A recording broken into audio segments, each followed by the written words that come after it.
In a world where equality is just another euphemism for mediocrity, where participation is more highly valued than achievement, where just enough to get by is the new standard of excellence, there is a small minority of people who fight back against such apathy, who struggle daily to reach new heights. These brave few are the hope for the future, the bright shining light for the next generation. They are the ones who will lead us to the places we have never dreamed of, to the undiscovered country, to reach goals only a few can even begin to imagine. Unfortunately, none of those people could be here tonight, so kick back and relax. Prepare yourself for several hours of fun, friendship, fascinating conversation, and fabulous music. All those F's, that's an alliteration and kind of a radio trick. Speaking of radio, you're listening to the most popular radio station in the history of broadcast radio, at least among stations that originate from Chris's living room. It's Curious Times. Your host is Curious Listener. Here she is, Chris. All right, then. Welcome, everybody. Hello, and welcome to Curious Times. It's Sunday night, September the 2nd, and the eve of Labor Day. I know that we have, I always get that, like, do you have that in Canada? Yes, we do. And it's actually the same day as in the United States. Some of our holidays are not on the same day, but we have them. So we have Hillary Black here tonight. She's live from the side of the road, somewhere between where she lives and where she was. And so what we're going to do is, so that she doesn't have to be on the side of the road for 2 hours, and then continue her drive home, we're going to do a 1 hour show here tonight. Well, going to be about like 55. Do your math, Chris. 55 minutes from now, we will allow poor Hillary to get back on her way, so we'll just get straight to it. We'll deal with we'll just talk about whatever we're going to talk about, and if we have callers, we'll try to take them. If we don't have callers, then that's fine. We can just talk and then get Hillary moving. For those people that might have been living under a rock in the past few years, I can't even remember how long Hillary's been with us, but time flies, and it's been a good long while now, and we really do appreciate having all of our regular guests. It takes a chunk of their time out on whatever particular nights that they're in with us, and it's a commitment that they've made to us to be here. So we appreciate it. Hillary Black. Ask Hillary Black. You can find her just by Googling that, or Hillary Black if you don't want to type 3 extra words. She's an intuitive medium, clairvoyant. Most of the clairs. She's an empath. She can use psychometry as well. She does tarot and is quite good at her pendulum. Often using the pendulum on the fly. In partnership with one of her other abilities, almost as a second check, and she just does it just like without, you know what I mean? It doesn't just like not. I think that it's almost natural to her by now to just have that running while she's doing some other form of a reading. She's also a healer and a minister. She's a life and a business coach. You can find her at www.askhillaryblack.com and on Facebook, Ask Hillary Black. So let's just get to her and find out how things are going for Hillary. Hi, Hillary. Thanks so much for being here. Hi, thank you. Thank you for having me. I always enjoy being on the show. And I don't remember if it's been a year or two, but I do enjoy being here with you guys on the first Sunday of every month. I think it's got to be at least 2, Hillary. You know what I mean? I think it might be 2 years. It might be, actually, yeah.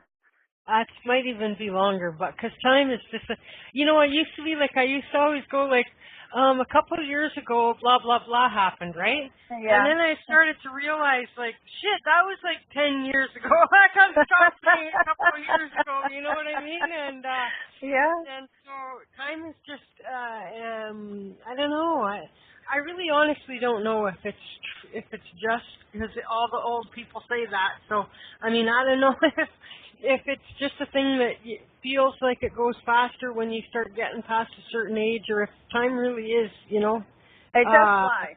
It does doing a fly. couple. You know, Yeah. when we're younger, I don't know if you remember when you were younger. When I was younger, it's like, oh my God, time was just so slow. And I'm like, oh, I want to be so much older. And my father used to say, honey, be a child as long as you can. Enjoy this, because when you get older and you have the responsibilities, because you know, as you shared on your last broadcast, how young you were when you worked. And I was like, holy cow. And I started working when I was 10, and I think you were 10 as well. Yeah, Right? 9. And I don't meet too many people who work as young as I did. I mean, I do meet them, but you know, the thing is and you know, and the responsibilities that you have, right? At such a young age, at 14, to have the keys to, you know, the gas station and have an 18-year-old employee. I mean, obviously you're quite responsible. And, you know, I babysat children at 10 years old, you know, I mean, I had first aid class, and I had a babysitting course through Red Cross, and I can't remember how many families I babysat, maybe 10, 15, I don't remember. I don't think it was 20, but all the military families, because we were military and such. And, you know, and I actually watched the whole family for I watched the kids the whole summer. I had to go home, take the kids with me because we lived in a cul-de-sac, and I'd go home with the kids, and my mom would watch the kids while I did my chores. And then I would take the kids back to their house. Wow. And watch them, you know, kind of thing for the whole summer. Absolutely. So, you know, when you're so young and you have such responsibilities, right? And my dad used to say, just don't chomp at the bit to be working so early, because, you know, when you get older, you're going to have so much more responsibilities. And number two, time flies as you get older. You just blink of an eye and you're like, oh my God, I can't believe how old I am. Yeah. Yeah, and you know, your body takes a shit kicking, so they say. Doesn't it? So, I mean, I remember I had, you know, like I had newspaper routes, I had, you name it, right? And the way it worked for us back then was that we would have to go to the paper shack. So let's say that the bundles came in 25s or something like that. And so let's say that you had like 90 or 95 on your route or something. That would mean you would get 3 bundles, but then you had to go pick up your spares.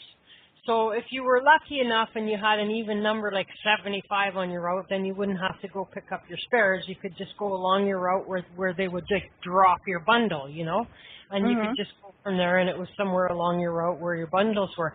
So you'd have to go and like, so and then of course on weekend, like Friday night and Saturday or whatever, like the papers were much thicker. They were, you know, there were extra sections in it, and so they were quite a lot heavier. And so, like, so I would have to go a lot further of a way, you know, lugging those. And the paper sack, like, you would, like, put it up over your head, like a headband or something in a way, and have that because you were on your bike, and so that you would have that on your resting on your head, and that would put, like, doing a lot of compression. I learned now later in life on the neck and everything else weight wise, and then even just like then when you know you dump those 25 into your paper bag, and now you're walking your route or whatever, and it's like, you know, you do that like so many times, and you know, you already are at a young age starting to grind your body down, hey? And so anyway, yeah. But you know, in a way, like I felt like that extra responsibility and certainly the extra money. Like, it's sad to say that my annual income when I was 9 was bigger than my annual income now. And you know, but and I didn't have to pay taxes on it then, right. But, we didn't back then, not at all. Even the young entrepreneurs now have to pay taxes. I don't know what the exact dollar amount is, but I think it's not quite large. It's, you know, only a couple $100. If you make more than a couple $100, you have to report it. But of course, you'll have to talk to your tax accountant. But I can't believe that. You know, it's like, what? Yeah, and maybe it's not a couple $100. Maybe I don't know what it is. But the thing is that, like you said, back in the day when we were kids, we didn't have to report that. Yeah. You know. Well, I wonder how many parents were hiding their income under their kids. You know, I mean, like, people are scamming every which way that they can anyway, right? And so, but yeah, We didn't have to until we were like, I think we were 14 years old. We were able to apply for our social insurance number, which is equal to your guys' social security number. Right. And I think I got mine at 15 and a half. I think that's when we got ours. Yeah, and like 15 and a half, without that card, you're not able to be properly on a payroll. You know what I mean? That's Like, right. for you to be Exactly, properly on a payroll, you know, you need to have that. And then once you've got that, then you know whether you get paid a dollar that year or $100,000 that year, that employer is reporting that to the government. Yeah. And so, but you know, like it set me up to like deal with. Like when I was working in that gas bar, like I was dealing with a bunch of drunks and people threatening to beat me up and like all of this kind of thing. And like, so you're like dealing with some challenging situations, but you know, that gives you some excellent skills, people skills, you know, for, you know, when you're younger. And like, so that's what made me, you know, when I was, you know, older, when I was like a whole 18, you know what I mean? And I was like on my own at this gas bar in Saskatoon and employing people and running everything. You know, that was, all of those earlier skills, you know, had set me up to be able to handle just about any situation that would come my way then. And so like conflict resolution and all of that kind of stuff. Like you handle enough drunks in your life when you're young, and you know you've got some pretty good people skills right there. You know, and so like that sets you up nicely for conflict resolution scenarios later on in life. But I'm really glad, you know, that I did do that, and I wouldn't have had it any other way, really. I didn't feel burdened as a kid. Like, for me, it was my way out of the house, you know what I mean? And so, like, I was never as a kid, like, going, oh, I have to work today. It's like, oh, thank God I got to work today, you know what I mean? And so so maybe even in that way, I was subconsciously even developing good working attitude, you know what I mean? Like, good... Like it didn't seem like I wanted to be working, and it was not a chore to be working, and I was grateful and glad and everything, and so, you know, when you have kids that are older and finally the parents have to threaten to kick them out of the house for them to get their first job or something, you know what I mean? Then the kids can somewhat be sometimes be resentful that they're working, right? Right. So you're talking about the topic that I want to talk about today. You actually segued into that quite naturally and had no idea. So what I'm so intuitive there, by the way. What I wanted to talk about today was, as you said, you were so grateful that you were making money. You were so grateful for your job. You were so happy. You were in a really happy place, right, to have the work. It didn't feel like work for you.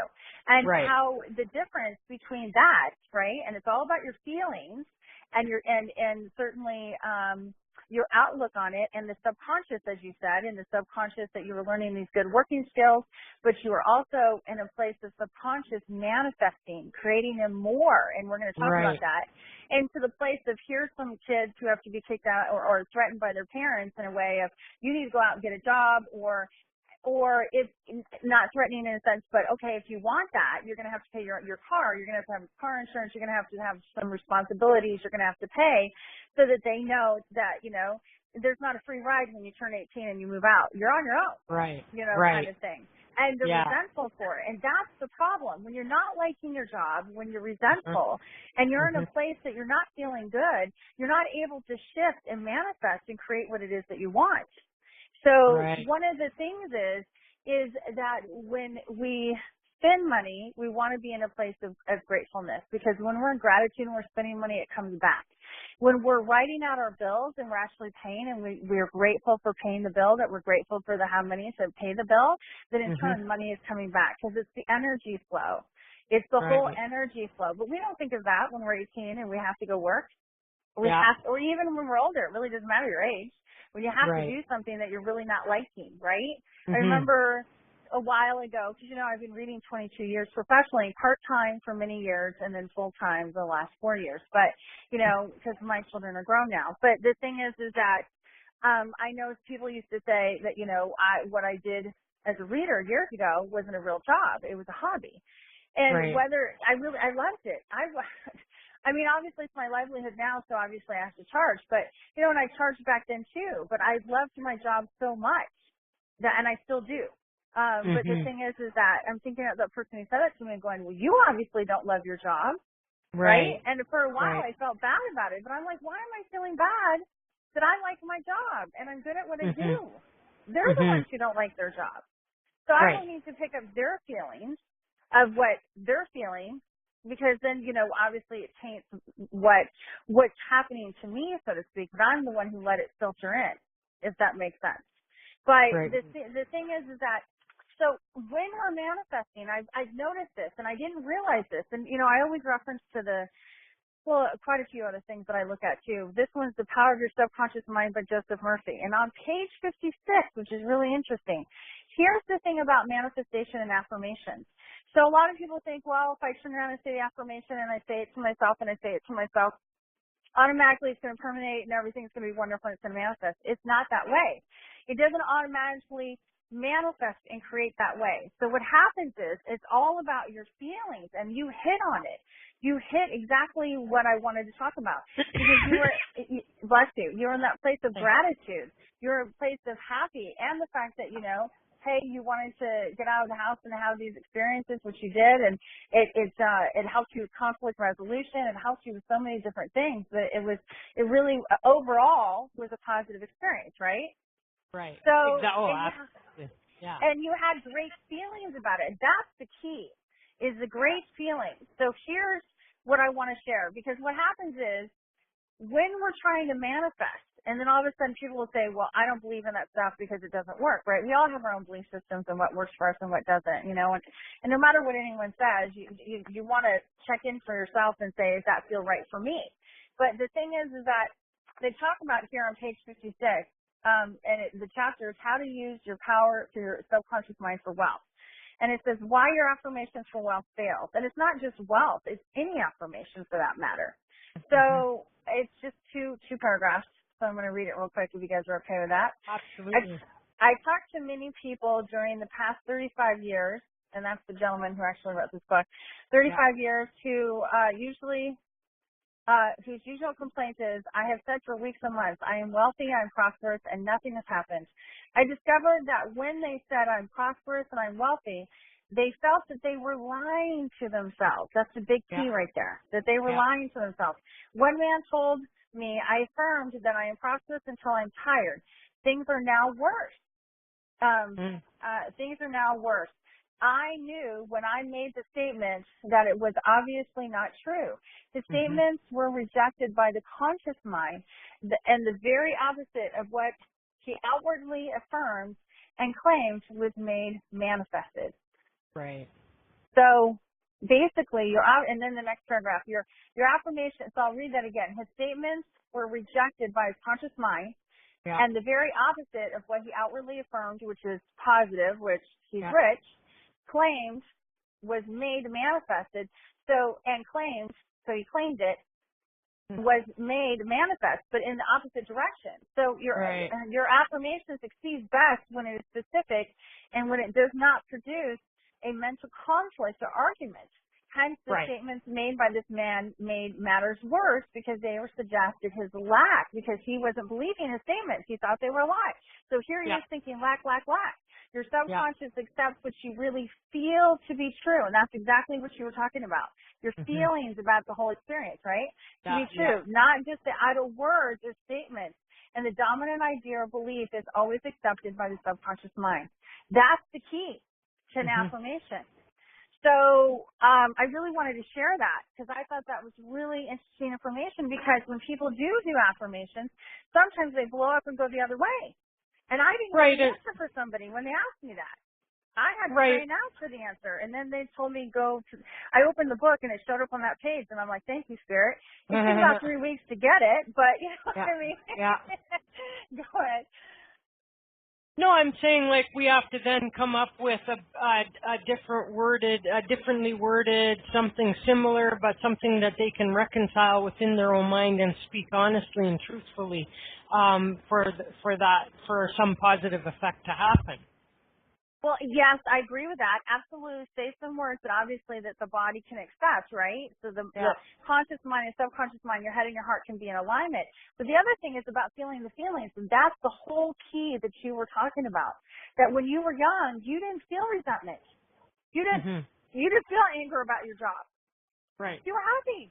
You had gratitude. I mean, I'm not saying you didn't obviously have challenges like you said you did. I mean, you did. You obviously, I mean, my God, for anybody to have that kind of challenge, you know, I was a waitress. I know how it is when you have people coming in drunk. It's tough for anybody, and it's at your young age, you know. But obviously, you're very mature. So, but at the same time, the overall feeling that you had of that experience was very positive. It was in gratitude. And then you had shared last week about how last month, I'm sorry. You shared last month. I'm fine. So you shared last month how it took you to that next phase because last month, I really caught myself because I was going to say week. Last month we had talked about living in the moment, right? Living in the present.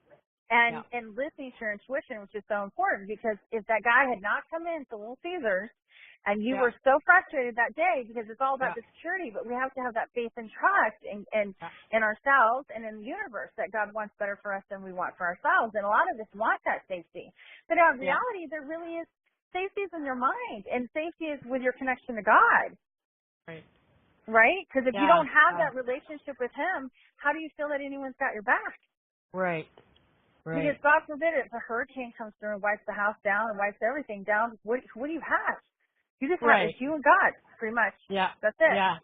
You know, what's the guy's solution then? How do you change like I've spoken about this often, Hillary, which is to say I get the idea, but for me to I do not have a Mercedes parked in my garage. I don't have a garage. You know what I mean? So for me to say I have this beautiful black Mercedes parked in my garage and I'm so grateful for it, is not true. And sometimes I'm too literal for my own good. Or now I could possibly reconcile that by going, I just know that this is such a lucky year for me that by the time this year ends, I'm going to have a black Mercedes-Benz and a garage to park it in. You know what I mean? And then I can fit, that would be something that I could work with. That wouldn't necessarily, it wouldn't be an overt lie. And so I've always struggled with that. The only solution I've ever come with is that I have to come up with a way to have an affirmation that's going to be truthful, something I can accept and speak clear with a clear conscience. You know what I mean? As being truth. And so what was this guy's solution about that? So he's got a couple paragraphs in here, how to avoid the mental conflicts. The next one is don't sign blank checks. And I'll explain that in a minute about, because if you're full of fear about the future and you're writing a blank check, you're attracting negative conditions to you. So, and then the next one is your subconscious gives you compound interest, why nothing happens, and the true source of wealth. So we'll skim this. But he said the following, this is how to avoid mental conflict. The following is the ideal way to overcome this conflict for those who have difficulty. And that's a good question, Chris. I mean, everyone asked that question. I asked it too. Make this practical statement frequently, particularly prior to sleep.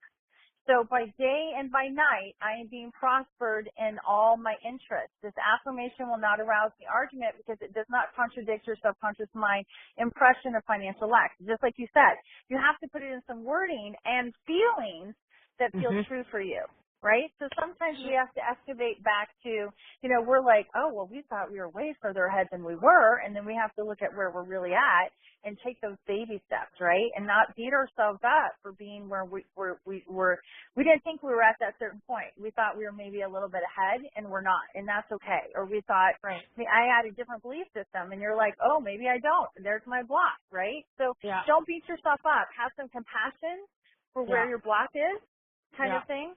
I suggested to one businessman whose sales and finances were very low and who were greatly worried that he sit down in his office, become quiet, and repeat the statement over and over again. My sales are improving every day.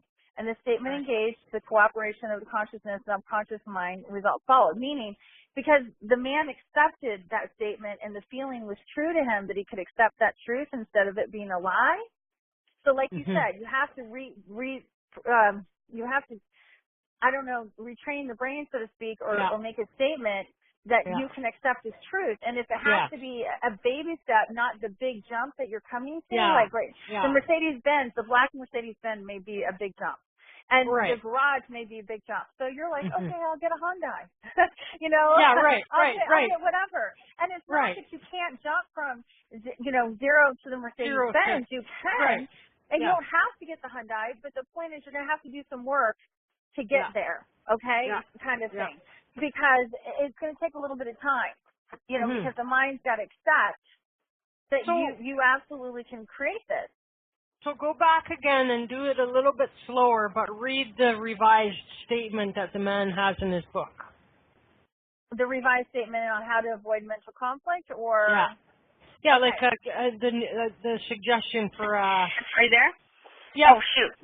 Sorry about that. Are you there? Okay. No, I'm sorry. Okay. So the revised statement on... like the suggested way around the conflict. What was his suggestion for a different way to put it? Well, the different way to put it, I'm looking to see if it was in that paragraph, and I'm not quite sure it was in that one. It's just saying the statement engaged the cooperation. The statement has to engage the cooperation of the conscious mind and the subconscious mind, and then results will follow. So, but did he give an example? Well, for example, this gentleman right here was a businessman, and his finances were very low, and so he told me to sit down. So he said, "My sales will improve every day." Every day, right? Yeah. It wasn't a huge jump. It wasn't like my sales are going to improve $10 million a month. You know what I'm saying? It wasn't a number that he's gasping on, going, well, how am I going to get there? It's just so he took something smaller. You know what I mean? But something that still had movement, something that still had growth. So my sales are improving every day. Well, obviously his conscious mind accepted that, and his subconscious mind could accept that. So that was an alignment. So once you have an alignment, that's where you get to shift, and that's where results follow. So like you said, you're going to take that wording where that lie represented in that person saying, well, that's not true, right? And that's where the conflict was. So you change that wording to a place that your conscious mind and your subconscious mind can come and accept it.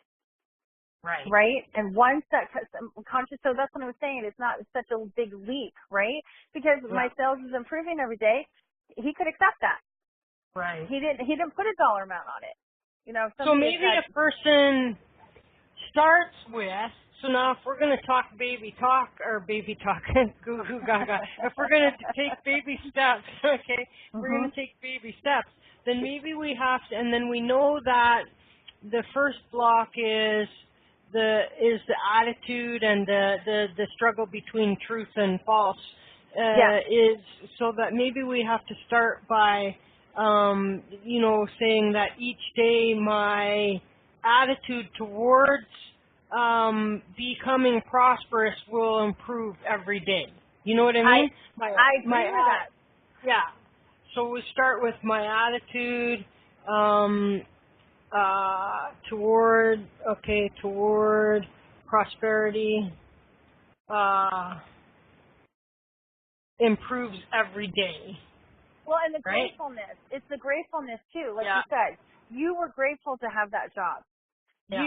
You felt happy. You had the feelings, not just the words, but your feelings and your words matched, and that's the important thing. So how about this? So my attitude towards achieving prosperity improves every day.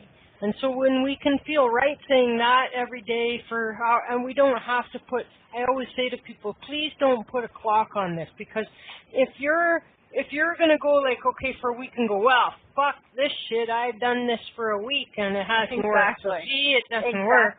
you're back into that attitude again, and now you've gone even further backwards. And so don't put a time limit on it, but you should start to feel something. And when you start to feel something, then gradually start to shift the wording in your, so let's say that the day comes that, you know, some bright light has shown itself to me. You know what I mean? There's hope here at the end of the tunnel. So now I can go, I'm so grateful for these opportunities that are presenting and will present themselves to me, so that I may become prosperous, right? And then you just keep saying that, because now you know what I mean? You can absolutely be in resonance with that, right? Right. And the thing is, as you said, find the gratefulness in it. So if someone is saying, I'm really having a challenge in finding the gratefulness, it doesn't matter how small it is. It's just something that you're truly grateful for, so that you can feel those feelings of happiness and gratitude and be open to receive, right? Because when we're in anger, you know, fear and anger is what holds you back. Faith and gratitude is what shifts you, right? So it's coming into that place, no matter how small it is. Because some people are thinking, well, I've got to have it really big, and I've got to really be in this place to accept this big, grand thing that I'm asking for. Like you said, it's baby steps, you know, just okay. I'm grateful that my job is 5 minutes away from me. I'm grateful that I can flex my job. I'm grateful for, you know, just find one little thing that you're grateful for, or whatever that thing is that you're asking for. Right? Or and you have to, even if it's in the future, remember, we have to put it in present tense. So people are like, well, no, put it in the now. Yeah. So when you're grateful for something, if you don't have it, still put it in the now that you're grateful. You can still say you're grateful for something you currently have now, but if you can't find anything that you're grateful for that you have now, put something in the future that you want to be grateful for and put it in the now. Right. If that makes sense. And then feel those feelings, because then you're creating it. You know, and then you're visualizing. Then you want to go to that place of visualization. So if it's raining money, if there's a, you know, pot, if you have a lucky, charm kind of thing, and you've got the pot of gold, whatever it looks like for you, how, you know, with the rainbow and everything. I mean, everyone's different how that money looks to them. Or if you're sitting yourself in a Mercedes and you feel it, you know, you're sitting in the chair and you're feeling, you're seeing what color your Mercedes is. You got your eyes closed, and you can have your eyes open if you want. And you're sitting in your Mercedes, and if the Mercedes top is down, you got the hair through the wind through the hair kind of thing, and you can feel it. You can imagine that you're literally in the Mercedes. That's feeling the feeling. Yeah. And visualizing it, so your conscious mind, your subconscious mind, and your thoughts are all, you know, your visualization is all wrapped up in one.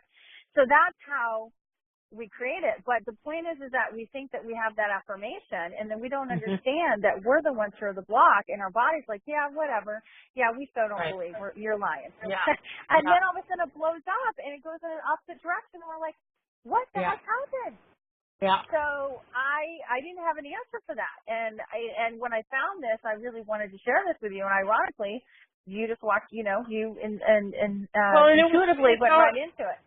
It's almost like, too, like, you know, the times when I always used to find nickels all the damn time, and I always, like, gave credit to my grandmother for that. And then one day, just in absolute, like, smart assedness, right, as I'm bending over to pick that nickel up, I'm like, come on, Grandma, you know, the cost of living's gone up. I could use a raise eh? And so then from that moment forward, like, it was dimes that I found, and, like, it's never found another nickel again, you know? And and like, I would have people with me, and who would know about my dime thing, you know what I mean? And, like, I'd nudge them and go, look, and they, like, look at me like, oh, my God, again, you know what I mean? And so now I learned, like, I always go, like, I wish that I would have been a little bit more greedy back then, like, you know what I mean? Like, I could have said, come on, Grandma, I need paper money now, you know? And but you can say that now. But you can say I know. I know. You're right. But you know, like, so again, it was like, it was just something that, you know what I mean, came out, and you know, I thought and it was like funny to me to say, right? And so I had good feelings attached to that statement that I said, right? Exactly.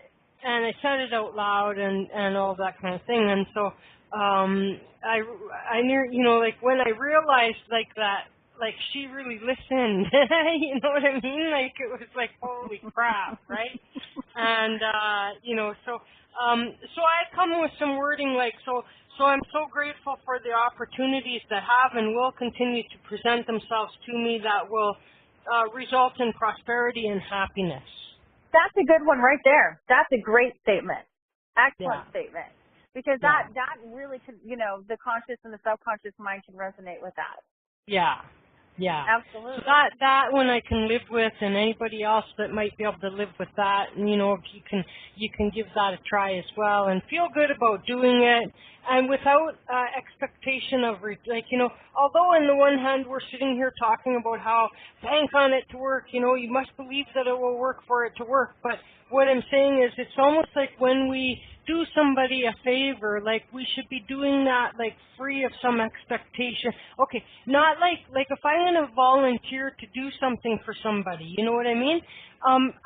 My motivation shouldn't be, well, then they're going to owe me, so I'm going to go do this because sometime down the road they're going to, because I'm attaching some outcome to that, and whether I should rather just be doing that freely because I wish to help somebody. It's almost like when we say to people, like, don't borrow money, don't lend money to somebody and expect it to come back. Like, if you're going to lend money to somebody, like do it only if you can afford for it not to come back to you. Like, and then you can be pleasantly surprised when they do pay you back. But the rule is, if you can't afford to lose that money, don't lend it to somebody. And so the idea is, like, don't attach a timeline or an expectation to this, we always say to people that they've had somebody pass over or die on them, you know what I mean? And then they're like, well, I'm looking like they're not like communicated, they're not like visiting, they're not coming to me, and I'm all like, you possibly have a specific way in your mind that they're expected to communicate with you, whereas you need to think outside of the box, and because you're expecting them to, flicker your lights or something, or you're expecting them to rattle your pots and pans, but it's possible that like the truck that just drove by with your husband's name on it, you know what I mean? But you're not even looking. You're not looking for the other signs. You're only looking for the pots and pans to rattle, and so you have to like open up your, for you to be on guard for this to be working for you. You have to not limit what that looks like, because what you're keeping your eyes open for. You've got to be like, keep your eyes open for everything and anything. It could be anywhere. It could be anything. And so like it could be you standing in line at a grocery store, and then you overhear about a job that's coming up at such a place, or that you're going to bump into somebody that will, you know what I mean? And so take the opportunity to put on a smile and be friendly to somebody, because you never know. Like, how did that old saying go? Like that, some people had, okay, Jesus went visiting, blah, blah, and he was in the form of some dirty, homeless looking person or whatever, and then he would go knock on, this rich person's door, and they were like disgusted by it, and they would not take him in, and blah, blah, blah.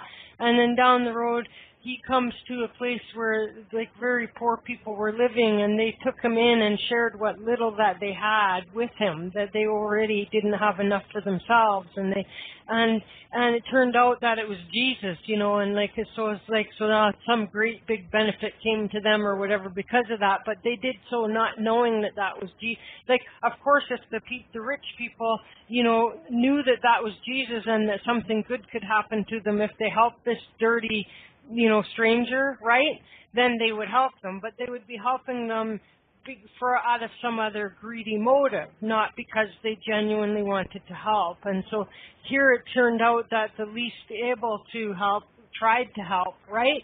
And without judgment and without any expectation of something in return. And I can't remember what the punchline was like basically you never know where Jesus is or who Jesus is, so be nice to everybody. You know what I mean? Well, like, but your punchline was, or the point was, is that not getting attached to the outcome. So if you're going to do something, do it with an open and good heart. Put out to the universe what it is that you want. Don't worry about the how, because God takes care of that, right? But but don't get attached to the outcome. So I tell people, if there's a certain kind of relationship you want, or there's certain things that you want, certainly I kind of say, like, let's think of Amazon out in space and the angels are going in the warehouse and, they're pulling your order, so to speak, and you're saying, I want this kind of gentleman and or this kind of woman, or I want this or I want that. But, you have to know, and this is another thing I was going to talk about tonight. I don't know how much time we have about it, but it's really, truly getting to know yourself. Because if you know you and, what your treasure may be your neighbor's, I don't want to say trash, but it wouldn't be necessarily what your neighbor may treasure. You may treasure something your neighbor may not. What is pleasure for you may be a pain for somebody else. So you have to know what your negotiables are, your non-negotiables, and take some time to really get to know yourself. Because once you get time to get to know yourself, then you can have that clarity to come in to ask for the order to the universe so that they can go ahead, serendipitously make the however they choose to do it. You don't need to worry about it. You just put the order out. And, sometimes I have people, that put the order out and they forget a couple things, like one person's like, I want this relationship, and then all of a sudden they call me up, and this happened years and years, like 20 years ago, and they wanted a certain individual, and so it was when the internet first came on, by the way. And she said, where am I going to meet this guy? And I said, I don't know. And she goes, is he going to fall out of the sky? And I'm so frustrated. I said, yes, he's going to fall out of the sky. Just trust me, this guy is coming. Yeah. Well, she met him on the internet. So, of course, he fell out of the sky. And so, not literally, of course, but needless to say, she was just about to move in with him, right? And all of a sudden, she had keys and everything, and she turns the key. She opens the apartment. She comes in, and she sees him with the other woman, and devastated. And so she calls me up, and I said, well, let's look at the positive in this. You haven't moved in with him. She goes, you don't understand. I gave him my part. We'll figure that out. It's good. You just haven't moved in with him. So let's find something positive with this. Now, I want you to get your sheet out. I want you to get your sheet out that you were looking, what you were looking for a man. Please tell me that you have fidelity on there. Please tell me you do. And she didn't. Right. So that's what I'm saying is about getting the clarity. I mean, a lot of it's, oh my God, well, what if I forget this? That's okay. It's going to come. So I'm sure next time, man, there was fidelity on that sheet. You know what I'm saying? But again, you have to, things happen as Abraham Hicks talks about, right? Esther Hicks, Abraham, she talks about Abraham, in the sense of Esther and Jerry Hicks, of when things show up that you don't want, it's helping you get the clarity that you do. But again, it's all about knowing yourself. So some people are like, well, I have to have a guy that's got to have blonde hair and blue eyes. I mean, do you seriously need to have a guy that has blonde hair and blue eyes? I mean, yes, put in there you have to have chemistry, and if you have a certain body style or whatever, but you got to know your negotiables and your non-negotiables. I mean, if you get too detailed, then you don't have an opportunity to find someone who's truly wonderful. Well, for here's you. the thing, like what made me think of when you just said that was like, let's say that you're a person whose weight fluctuates. You know what I mean? So if you're a person whose weight fluctuates, it's not wise for you to spend a great deal of money ordering custom tailored outfits because they won't fit you for long, right? Yeah. And so the blonde hair, blue eyes, or whatever, like it may not fit you forever, right? And so you gotta you can't get so micro. But I wanted to add to that, like for people looking for somebody, a relationship or somebody, is like, yes, know yourself, but also pay attention to them. And I'll give you a real good example real quick here. Is like this guy was totally crazy for me. You know what I mean? And so, I mean, I'm not shy about speaking out loud about, I like this, I don't like that, or whatever like that. And so And, you know, it shouldn't take you too long spending time with me to realize that I'm a independent person and I'm a, you know, make my own decisions kind of a person and all of this kind of stuff. So you know, and it doesn't take anybody very long to know that I am a Tim Hortons freak. I love Tim Hortons. There's nothing. I thank God for bringing Tim Hortons to the world. You know, and this is like coffee. It's a coffee place here, and so. So anyway, this guy like is like going like so I would go after we'd meet after work or something, right? And for goes have a drink or this or that. So I would get to the place and sit down and there's a drink sitting there for me, waiting for me. Now, very nice thought, but it was like some foo drink like that I don't like. And a beer would be just fine. You know what I mean? And so I said like, beer would be just fine. You know what I mean? I don't like these kind of drinks like that. So now you would think that the guy would learn, right? Okay, like let's, you know, okay, I showed that I was thinking of her, you know what I mean? But I chose the wrong thing for her. So maybe it's smart to let her choose her own thing, you know? And so maybe he could, the next time he could say, I was going to, you know, order you a such and such, but then I didn't know if you would like it or not, so I thought I'd wait, right? That would impress me, right? I would go, good. You know, you were thinking about doing something nice, but then you thought, well, I should hold off because maybe that, you know, maybe, you know, it would be wasted. So anyways, another time I meet after, and I'm starving this day, okay? So as I'm slinging my coat along the back of the chair and getting ready to sit down, I say to the waiter as the waiter's walking by, can I get a menu, please? I'm so hungry, right? And as I'm sitting down, he goes, I already ordered. And I go, what did you order? And he like points on the, you know, on the menu to some like extra double-loaded meats pizza or something, which I don't eat. I don't eat that. Like I would eat, like I order like a vegetarian pizza if I'm ordering pizza. You know what I mean? Right. And so I go, I don't eat that shit. Like now I wasn't as polite about it. I go, I don't eat that shit. And I looked back at the waiter and said, could I please have a menu? You know what I mean? And so anyways, and then so there I am at work and everything like this. And, you know, and this a delivery guy comes into the lunchroom. It's like a dozen long stem roses and some other blood. Like I hate flowers. I hate flowers. The worst thing you can get. The worst thing you can get me is flowers. You know, because flowers die and they rot and the water starts to stink and you know, like flowers are beautiful in their natural habitat, right? In their natural environment where they belong. And so he could have sent me. Because that's so cliche, send roses, you know what I mean? And, like, if you would have taken 5 minutes to get to know me, you know what I mean? Right. You would know, like, that just, like, man, that buddy could have sent, like, a $10 Tim Hortons gift card, and I might have fallen in love on the spot. You know what I mean? Because I love Tim Hortons, but because he was paying attention to what I liked. Right. You know what I mean? It's good. It's good for you to know, so that when you put the guy that you want or the person, whoever the person is, you're going to say, you can say, is it a non-negotiable for you to have somebody who's also vegetarian because that would make life easier for you, and it's okay for you to say that. I would prefer to have somebody who's my mate who's vegetarian, or you're okay with a meat eater, or whatever it is. But, you know, like you said, it's somebody who knows you and you know yourself, and you know them. And so, I mean, I get your point, and I'm okay with meat. The problem is on those pizzas, all they put is that processed meat, and it's just poison. You know what I mean? Well, I understand your point. Yeah, that he didn't kind of get the opportunity or take the chance to really get to know you, and maybe he thought he knew you, but he wasn't quite listening. So it is important. We also have to listen to ourselves too, because it starts with us first. So we have to listen to ourselves first to create what it is that we want in our lives, and then certainly with a partner, it works that way in a relationship too. We have to listen to them and they have to listen to us. Great way to get to know somebody is listen. That's exactly right.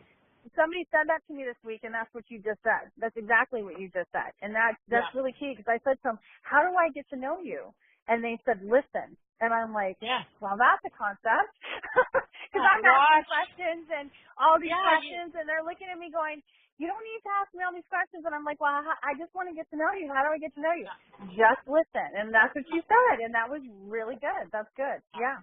Yeah, just, and watch and pay attention. And it's the little, like for me, now not everybody's like me, and I understand that. That's the beautiful thing about people. We're all so different. But it's, I can almost guarantee, like, that if you pick up on just even some small little detail, like for me, it's the little things that matter. You know what I mean? Right. That's why I say, like, I could have probably fallen in love on the spot, like, for somebody that, like, sent me a $10 gift card, because it's a small amount, plus so I don't feel like that I've like, beholden now to somebody, you know what I mean?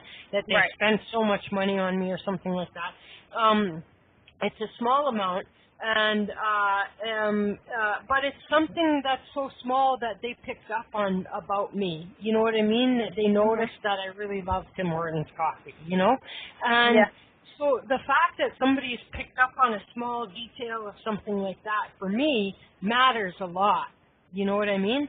And and so that's really what it comes down to. Is like, if you really want to impress somebody, like then listen, watch, like, be truly interested.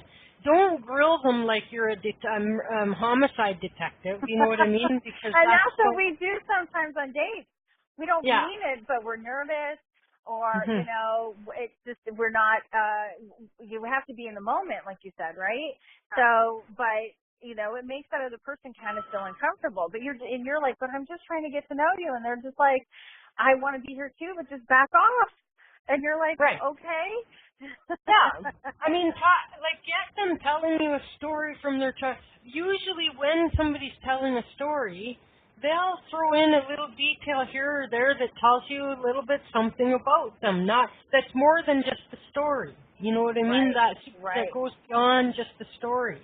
Like, well, I blah, blah, blah, and and they might just say, because I really like red, bandanas or whatever, you know what I mean? Like, but the thing is like that if you're paying attention, you can learn about somebody quite easily. I mean, how do you think body language experts and like this kind of thing, you know what I mean? Now, I reject a lot of what, everything that they say about somebody, because, but I mean, my point is that you can learn. It's like how a lot of the fake psychics used to work in the old days, right? Hillary, like they'd take a look at your hands, and they would, so now if you had like a little bit of dirty hands, then they would say, oh, I think you must have a manual type of a job, or you know what I mean, and like or else when they shook your hand, they noticed that there were some calluses or something.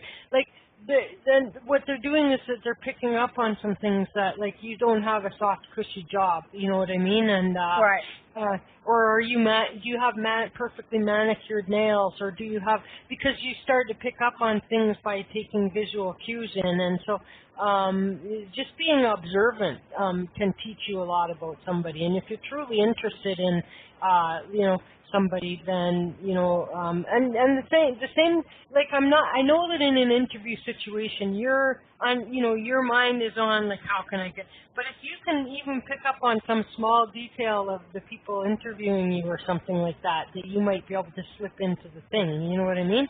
Then that might be a thing that just puts you one little inch ahead of the next person that where many of the applicants measure out equally, you know what I mean?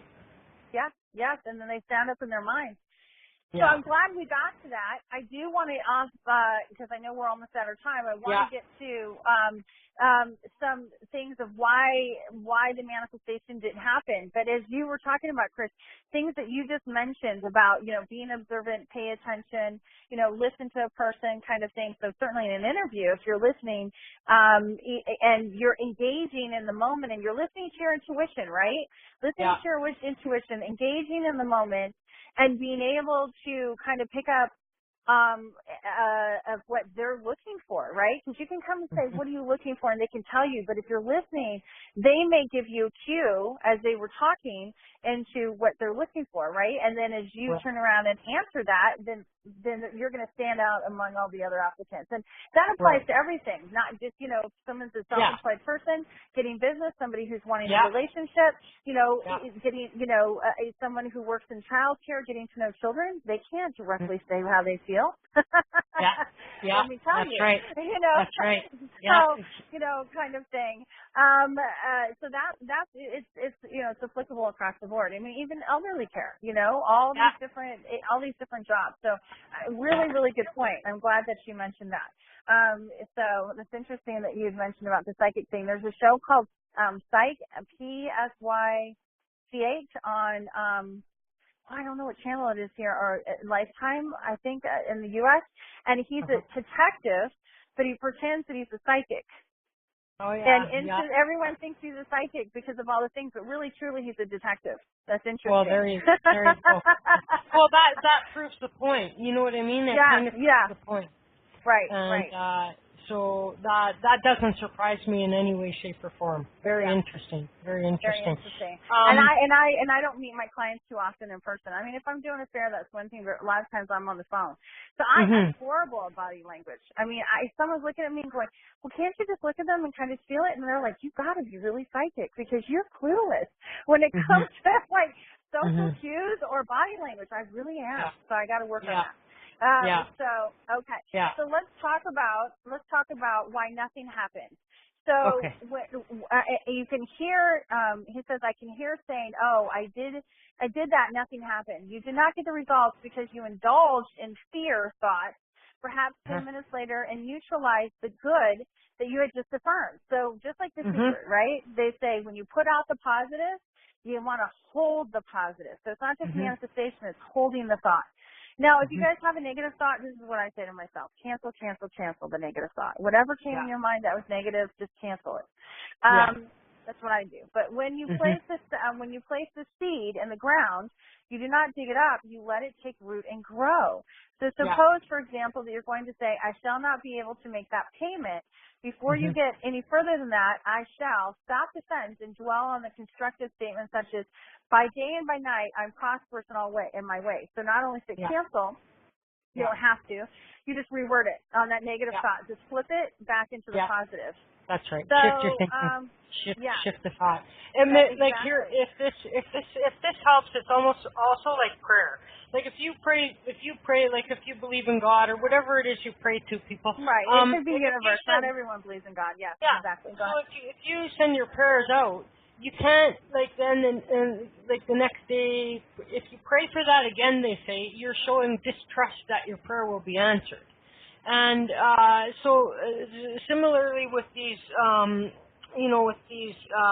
manifesting statements and whatnot, is to say, like I often like to go like, in the old days we had that Ron Popeil guy that did the infomercials all the time. I remember him. Yes. And and so he had the some chicken thing, rotisserie thing, and he would be like, "Set it and forget it." That was like the tagline: "Set it and forget it." Set it and forget it. So like when I think about manifesting or prayers, like to me, and same with when I send Reiki, I set it, I send it, equals set it, and then I forget it. Like I trust that it's going to go. It's whatever else happens at that point, I'm detached from that outcome because I did my part. I did my part. And so I have now trust in the universe that Reiki that I sent. If the person is open to and welcoming of this healing energy, they will receive it. It will work. There's no doubt about that to me. And so the rest is up to the universe and that individual that I'm sending the healing for. And so set it and forget it. If it helps you guys to, when you're doing your thing, set it and forget it. Like I have trust. You're saying, and if you say if you feel in your heart and everything else that by saying that statement, it means that by saying that statement, set it and forget it, equals I have trust in the universe that this will be done. Then it's a catchy little set it and forget it. Like it reminds you. It reminds you to not obsess about it every minute of it. Well, nothing happened. Did you feel that? Right. Nothing happened. Right. Nothing Right. happened. Nothing happened. That's very important, not to obsess about it. But I will add to this, it is okay to say it, say your prayer nightly, but don't obsess about it all day. Yeah. I agree, because obsessing about it is canceling out and coming into a place of distress, right? But they do say, and I have told my clients this for quite some time too, is you go to sleep at night, practice the following technique, repeat the word, and it's whatever you guys choose to say, but, in regards to what you guys are asking for, but wealth, this one is wealth quietly, easily, and freely, and do it over and over again, just like a lullaby, and that was really quick. Wealth quietly, easily, and freely. Lull yourself to sleep with one word, wealth, and you should be amazed at the results. Wealth should flow to you, and avalanches and abundance, and there's another example. So there you go. So in regards to that, so you can say it to yourself at night, just before you go to bed, because like a half an hour to 60 minutes before you go to bed, you're in alpha state. So when you're reading or when you're in the zone, right, at work, or, when the athletes are in the zone, that's the alpha state. And so that's why you want to put it in there like a half an hour, 30 minutes before you go to bed, 30 minutes to 60 minutes before you go to bed. You can write it out loud. You can write it, but you want to say it out loud because you're programming yourself, right? And then it's processing while you're going to sleep. So that's why it's okay to say at night. Yeah. You can say it during the day too if you want in increments, but you don't want to obsess on it, like you said, because then you're coming to that place of distrust, of fear.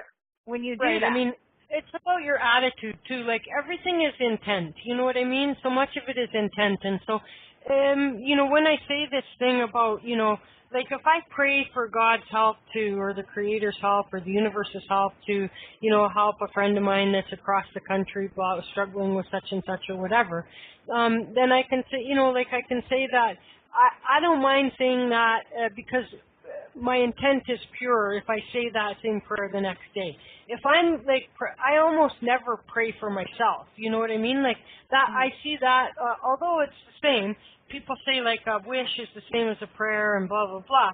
And you could go one step further and go an affirmation. But again, it's your intent. So if my intent in my mind, if there's a difference between those two things, then there is a difference between those two things. And so, if I'm praying or seeking some relief or help for somebody that I know, and that is coming out of a place of pure desire that that person receive comfort or whatever assistance they need for their current trouble, then that's where my intent is, and that will be recognized and read by the universe.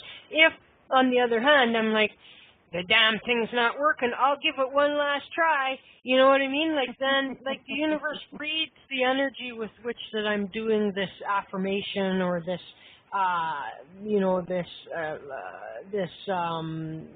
wish prayer or whatever you would want to call it, right? And so, please, that's all I'm saying is like, if you're, and then you hear people like, I did it for a whole week solid every day and nothing's happened, so I told you it wouldn't work. Well, there was already a hardwired notion in their mind and in their heart that it wasn't going to work. Well, and let's talk about that. Yeah, I agree, because I've got here in this one chapter too, I wanted to mention that as well. It says the common stumbling block to wealth, and one of the things that they said was envy. But the other thing they're talking about is criticism, and that's what you're just talking about here. Because this is why they lack. They are condemning the things that they desire and want, and the reason they speak critically of their more prosperous associates is because they are envious and covetous of the other's prosperity. The quickest way to cause wealth to take wings and the quickest way to cause wealth to take wings and fly away is to criticize and condemn those who have more wealth than you. So what you can do is the one emotion which causes the lack of wealth lives in the lives of many. The one emotion which is the cause of lack of wealth is in the lives of many is most people learn the hard way is envy. So it's envy. For example, if you see a competitor deposit a large sum of money in the bank, then you have only meager amounts to deposit, does it make you envious? This is on page 58 of the Power of the Subconscious Mind. It says the way to overcome by Joseph Murphy. The way to overcome the emotion is to say to yourself, isn't it wonderful?